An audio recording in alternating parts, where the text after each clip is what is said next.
نیچے ہاتھ دایاں ہاتھ، اور 1400 صحابہ کا ہاتھ اوپر ہے، اور نبی کریم صلی اللہ علیہ وسلم کی آنکھوں سے آنسو آ گئے۔ فرمایا میرے صحابہ کاش یہاں پہ عثمان بھی ہوتے، عثمان بھی ہوتے، اتنی مبارک بیت ہے، آج عثمان یہاں نہیں ہے، لیکن ہاذا ید عثمان، یہ میرا بایاں ہاتھ حضرت عثمان کی جانب سے۔ اس بیت کو سمجھ کرو کہ نیچے ہاتھ نبی صلی اللہ علیہ وسلم کا، اوپر 1400 صحابہ کا، اور اوپر نبی کریم صلی اللہ علیہ وسلم کا بایاں ہاتھ اوپر رکھا گا عثمان کی طرف۔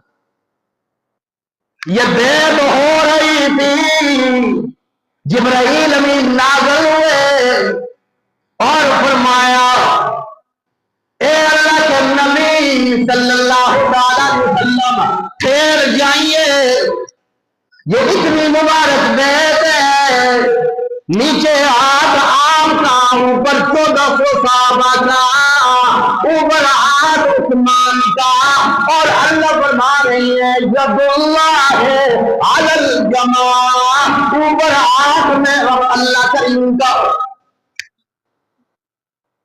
گویا تمام جماعت میں اللہ کا ہاتھ، اللہ کا تو ہاتھ ہے ہو نہیں سکتا، لیکن ایک تشبیہ بھی ہے کہ اس بیت کے اندر اللہ بھی شامل ہے۔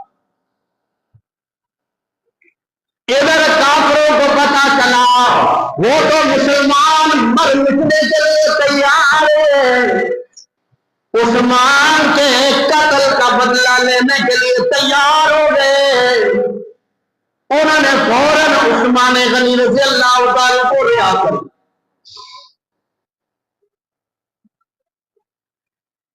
اور رہا کیا تو عثمان غنی واپس آئے۔ کیا عظمت ہوگی، صحابہ کے ہاتھ ان کا کتنا بڑا مقام ہوگا۔